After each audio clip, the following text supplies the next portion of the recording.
ధనస్సు వారికి గనక చూసుకున్నట్లయితే మీ యొక్క రాస్యాధిపతి సప్తమ స్థానంలో ఉన్నాడు. సామాజిక వివాహ స్థానంలో, మూడులో పరాక్రమ స్థానంలో రాహువు, విద్య మరియు ఏదైనా స్థలాలు గృహాల స్థానంలో రెండు పాపగ్రహాలు కూర్చొని మరి బుధుడు కూడా అక్కడ వచ్చేరాడు. అదేవిధంగా చంద్రుడు కూడా మనకి 16-17 తేదీలు అక్కడే ఉంటాడు. మరియు అదేవిధంగా 16 నుంచి ఎండింగ్ వరకు, ఈ మంత్ ఎండింగ్ వరకు 30వ తేదీ వరకు కూడా మనకి 4 నుంచి దశమ స్థానంలో చంద్రుడి యొక్క సంచారం, భాగ్యంలో కేతు. మరి ఈ యొక్క గ్రహస్థితిని అనుసరించి మీకు ఏ ఏ విషయాలు ఎలా ఉండబోతుంది, ఎటువంటి దేవతారాధన చేసుకోవాలనేటువంటి అంశాలు చెప్తుంది నేనైనప్పటికీ చెప్పిస్తుంది సాక్షాత్ లలిత అమ్మవారిగా భావిస్తూ, ఆ లలితాంబిక అమ్మవారి యొక్క అనుగ్రహం మీకు పరిపూర్ణంగా కలగాలని మనస్ఫూర్తిగా కోరుకుంటూ, ఇక్కడ గమనించినట్లయితే ఈ స్థితి ఏదైతే ఉందో, అంటే ఈ యొక్క గ్రహస్థితి ఏదైతే ఉందో ప్రధానంగా ఈ గ్రహాలు రాశినాథుడు సప్తమంలోకి వెళ్ళినందుకు ఈ పక్షంలో కొంత మీకు వివాహ నిర్ణయాలు తీసుకునేటప్పుడు కొంచెం జాగ్రత్తగా ఉండాలి. అందులో ముఖ్యంగా 19 నుంచి ఈ మంత్ ఎండింగ్ వరకు. ఎందుకంటే ఇక్కడ శుక్రుడు 6వ స్థానంలో ఉంటున్నాడు. సర్వసాధారణంగా ఈ యొక్క రాశి వారికి, ఈ ధనస్సు వారికి శుక్రుడు పాపి కాబట్టి 6వ స్థానంలో ఉండే శుక్రుడు పూర్వజన్మ కర్మకారకుడు కాబట్టి వివాహ సంబంధించిన విషయాల జోలికి వెళ్ళకపోవడమే మంచిది 19 నుంచి ఆల్మోస్ట్ ఒక 25 రోజుల పాటు. అయితే ఇక్కడ కొన్ని విషయాల్లో ధైర్యంగా కొన్ని నిర్ణయాలు తీసుకోవడం అది బాగుంది. కాకపోతే ఎట్టి పరిస్థితుల్లో మీరు సంతానం విషయంలోని, ప్రాపర్టీస్ తీసుకునే విషయంలోని, ఏదైనా ఒక పంట పొలాలు ప్రధానంగా మనకి రైతులు కొన్నిసార్లు చిన్న చిన్న తప్పిదాలు జరుగుతుంటాయి. వాళ్ళు పిచ్చికారీ చేసే విషయంలో కానివ్వండి, ఈ యొక్క సీడ్స్ ఎంపిక చేసుకొని సరైన సీడ్ అవ్వకపోవడం వల్ల వాళ్ళకి నష్టాలు వస్తుంటాయి. కాబట్టి చాలా జాగ్రత్తగా ఉండాలి రైతులు రియల్ ఎస్టేట్ రంగాల్లో ఉండేటువంటి వారు. భాగ్యంలో కేతు ఉన్నాడు. కేతు భాగ్యంలో ఉన్నందుకు ఇక్కడ ఏంటంటే ఇది కొంచెం కొన్ని ఉన్నత విద్యా సంబంధించినటువంటి విషయంలో కొంత గొడవల్ని కొన్ని డిస్ప్యూట్స్ రావడం, ఉద్యోగ సంబంధించిన విషయంలో కూడా కొంత మార్పులు మీకు కానీ మీ జీవిత భాగస్వామి కానీ చూపిస్తుంది. అయితే మీరు దశమాధిపతి బుధుడెల్లి పాపగ్రహాలతో ఉన్నాడు కాబట్టి ఓం మాణిక్యం ఒకటాకార జానుద్వయ విరాజితాయ నమః చేస్తూ ఉండండి. కందులు, నువ్వులు, పెసలు దానంగా ఇస్తూ ఉండండి. కుజ శని బుధ గ్రహాల దగ్గర దీపారాధన చేయండి, అనే విధాలు బాగుంటుంది. ఎప్పుడైతే మనకి మీనరాశిలో శని కుజుల యొక్క ప్రభావం ఉందో ఇది అందరికీ కూడా చూసుకోవాల్సింది ఏంటంటే ఇన్వెస్ట్మెంట్స్ మీదే ప్రభావం ఎక్కువగా చూపిస్తూ ఉంటుంది. ఎందుకంటే 12వ స్థానం అంటే మన ఖర్చులు, వివాహ జీవితము, మనం దీని మీద మదుపు పెడుతున్నామా, అదేవిధంగా మనకి ఈ హాస్పిటలైజేషన్స్ మీరు చూడండి, ఇప్పుడుండే కండిషన్ ఏదైతే ఉందో కొంచెం ఈ బ్రెయిన్ మీద వీటి మీద ఎక్కువ ప్రభావం చూపిస్తుంటుంది. ఉద్యోగాల మీద మనకి మొన్న చూశారుగా ఒరాకిల్లో 30,000 ఉద్యోగాలు పోయాయి. కారణం ఏంటంటే శని 2 పాపగ్రహాలతో కలిసి ఉండడం వల్ల. అలా ఏంటంటే దీని ప్రభావం ఉంటూ ఉంటుంది. కాబట్టి నేను అందరికీ చెప్పేది ఏంటంటే మీ యొక్క స్కిల్స్ ఏమిటి, మీ పర్సనల్ చార్ట్లో కేవలం జాబ్ ఒకటే కాకుండా మీరు ఓన్గా ఏమి చేసుకోగలరు, సొంతంగా మీరు ఏం చేసుకోగలరు. ఎందుకంటే ఇందులో ఒక 100% దీంట్లో 30% ప్రజలకి ఓన్లీ కేవలం జాబ్ యోగాలే ఉంటాయి. అంటే ఇంక వాళ్ళు జాబ్ తప్పితే ఇంకోటి చేయలేరు, నాకు వద్దు, నేను ధైర్యం చేయలేను, నాకు ఏదో చిన్న జాబ్ అయినా పెద్ద జాబ్ అయినా చేసుకుంటా అంటారు. కానీ ఇంకొక 30% వాళ్ళకి కంప్లీట్గా ఉద్యోగం కాకుండా వ్యాపారం చేసే యోగాలు ఉంటాయి. ఇంకా వాళ్ళకి మనం ఎంత చెప్పినా కూడా వ్యాపారమే చేస్తానంటారు. వ్యాపారంలో ఒడిదుడుకులు వచ్చినా తట్టుకుంటారు. ఏదైనా సరే వ్యాపారంలో ఉంటారు. ఎన్ని నష్టాలు వస్తున్నా అమ్మేసుకొనైనా కూడా. ఇంకొక 30-35% పీపుల్, పర్టికులర్గా 30-40% ఆఫ్ పీపుల్కి ఒకవైపు ఉద్యోగము, ఒకవైపు వ్యాపారము ఉంటుంది. అందులో కొంతమంది ధైర్యం చేసి వ్యాపారం చేస్తూ ఉంటారు, కొంతమంది ఏమో మనసులో ఉంది కానంటే నాకు చేయాలని లేదని చెప్తూ ఉంటారు. చేయలేకపోతున్నాను, ధైర్యం చేయలేకపోతున్నాను అంటారు. కానీ ఇప్పుడు మనకున్నటువంటి గ్రహస్థితులు ఏం చెప్తున్నాయంటే 4 ఏళ్ల క్రితం కూడా నేను మీకు నా వీడియోలు చూడండి తెలుస్తుంది. శని కుంభంలో ఉన్నప్పుడే చెప్పాను 4 ఏళ్ల క్రితం. ఇది రాబోయే రోజులు మనం సొంతంగా మనకి మనమే ఏదైనా ఒక వృత్తిని క్రియేట్ చేసుకోవాలి, మనలో ఉన్న స్కిల్స్ ఏంటో గుర్తించాలి, మన ధనయోగాలు ఏంటో గుర్తించాలని చెప్పాను. అయితే ఇప్పుడు మరలా ఒకసారి అసలు మీ జన్మజాతకంలో ఏ ఏ కాంబినేషన్స్ ఉంటాయి, ఏ వ్యాపారం వైపు వెళ్ళొచ్చు అనేది తెలుసుకోవచ్చు. అది ఎలాగో చెప్తాను నేను మీకు.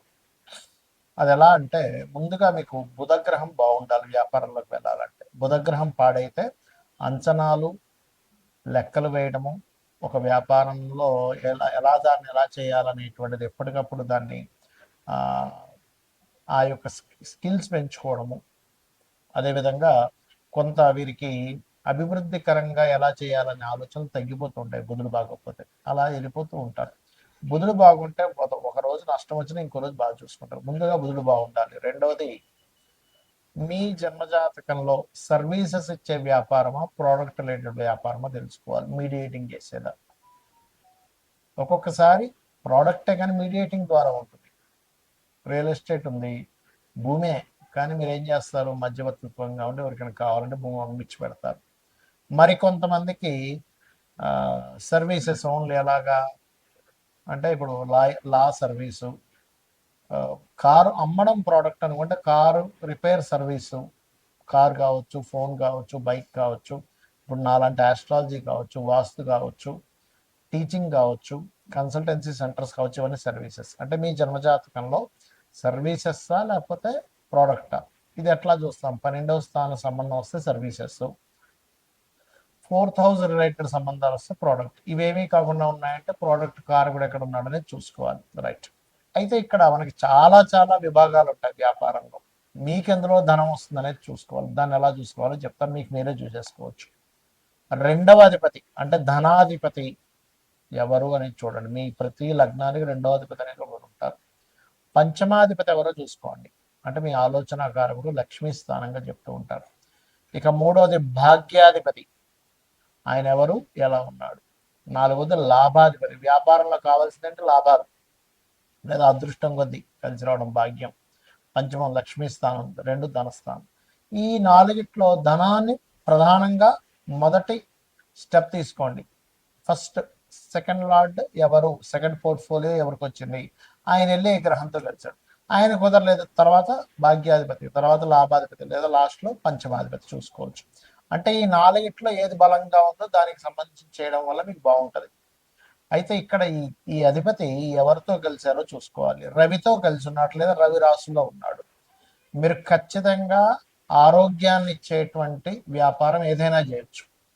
అంటే ఏముంటాయి ఆరోగ్యాన్ని ఇచ్చేది, హాస్పిటల్స్ పెట్టుకుంటారా, మెడికల్ షాప్ పెట్టుకుంటారా, జిమ్లు పెట్టుకుంటారా, న్యూట్రిషన్ అవుతారా, ఆర్ఎంపీ డాక్టర్ అవుతారా, ఆయుర్వేదంలోకి వెళ్తారా, హోమియోపతిలోకి వెళ్తారా, లేకపోతే యోగా థెరపీస్ లాంటివి నేర్పిస్తారా. అంటే మీరు చేసేటువంటి వృత్తి ఏదైతే ఉంటుందో ఖచ్చితంగా ఆరోగ్యానికి సంబంధించింది ఉంటుంది. ఫుడ్ పెట్టుకున్న ఆరోగ్యానికి సంబంధించిన ఫుడ్, హెల్దీ ఫుడ్. రైట్. ఇక రెండో దానిలోకి వెళ్తాం. చంద్రుడు. చంద్రుడు అంటే కంప్లీట్గా ఫుడ్డేనండి. ఫుడ్, ట్రాన్స్పోర్టేషను, లిక్విడ్ రిలేటెడ్ అంటే వాటర్ కావచ్చు, జ్యూసెస్ కావచ్చు, లేకపోతే వస్త్రాలు కూడా చంద్రుడిలోకి వస్తాయి. కాకపోతే లగ్జరీ వస్త్రాలు అంటే చంద్రుడు శుక్రుడు వస్తాడు. అలా మారుతూ ఉంటుంది.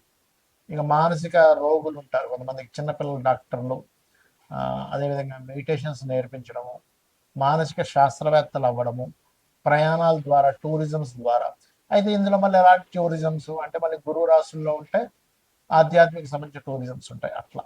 ఇక మూడోది కుజుడు ఉన్నాడు, మీ ధనాన్ని ఇచ్చే కారకుడితో కుజుడు కనెక్టివిటీ ఉంది.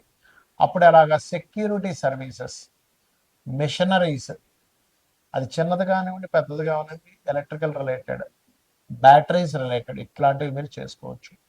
ఇక బుధుడు కంప్లీట్గా మీడియేటింగ్, మధ్యవర్తిత్వంగా అడ్వర్టైజ్మెంట్స్, ఇట్లాంటివన్నీ కూడా మార్కెటింగ్ రిలేటెడ్, యాడ్ ఏజెన్సీస్, ఇవన్నీ. ఇక గురువు అంటే గురుత్వము.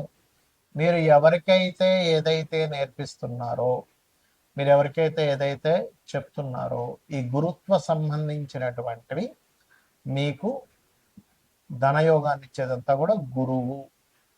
అందులో కన్సల్టెన్సీస్ ఉంటాయి, లా ఉంటుంది, ఫైనాన్షియల్ అడ్వైజర్స్ ఉంటారు, నేర్పించడం ఏదైనా గురువు. ఇక శుక్రుడు అంటే ఏమిటి? అందానికి సంబంధించింది. అంటే ప్రధానంగా మీకు ఇక్కడ బ్యూటీ రిలేటెడ్, క్రియేటివ్ రిలేటెడ్ ఇవన్నీ కూడా శుక్రగ్రహము. ఇక శని జాబ్ కన్సల్టెన్సీస్, ఆయిల్, ఐరన్ బిజినెస్లు, లేబర్ని సప్లై చేయడము, జాబ్ కన్సల్టెన్సీస్ ఇవన్నీ. ఇక రాహువు కేతువు, రాహు ఆన్లైన్ రిలేటెడ్, అదేవిధంగా డయాగ్నోటిక్ సెంటర్స్, కేతు ఆధ్యాత్మికము, ఈ పైప్ లైన్లు ఇవన్నీ కూడా అంటే పైప్స్లు అమ్మేవి, దారాలు అమ్మేవి ఇవన్నీ ఉంటాయి కదా ఇవన్నీ. సో ఈ రంగాలు మీకు ధనయోగాన్ని ఇస్తాయి. అయితే ఇక్కడ మీరు ప్రధానంగా చూసుకోవాల్సింది, ఇప్పుడు నేను ప్రారంభించవచ్చా లేదా 2-3 నెలలు ఆగాల, 6 నెలలు ఆగాలి? మరి ఆగాలి అనే ఇది ఉన్నప్పుడు మీ 6 నెలలో సంవత్సరం మీరు దాని మీద గ్రౌండ్ వర్క్ చేసుకోండి, ఆయా రంగాలకు వెళ్ళి అక్కడ జాబులు చేయండి, మీకు ఒక అనుభవం వస్తుంది. తద్వారా మీరు వెళ్ళొచ్చు. ఎందుకంటే రాబోయే ప్రపంచం అంతా కూడా ఈ జాబుల మీద పెద్దగా ఆశలు పెట్టుకోకండి దయచేసి. సొంతంగా మనం ఏం చేసుకోగలము ఇదే రాబోతుంది. ఇంకో సంవత్సరం దాటితే ఇంకా ఘోరంగా ఉంటుంది. కాబట్టి ఇది చేసుకొని మీరు బాగుపడతారనే ఉద్దేశంతో చెప్తున్నాను. శ్రీమాత్రే నమః.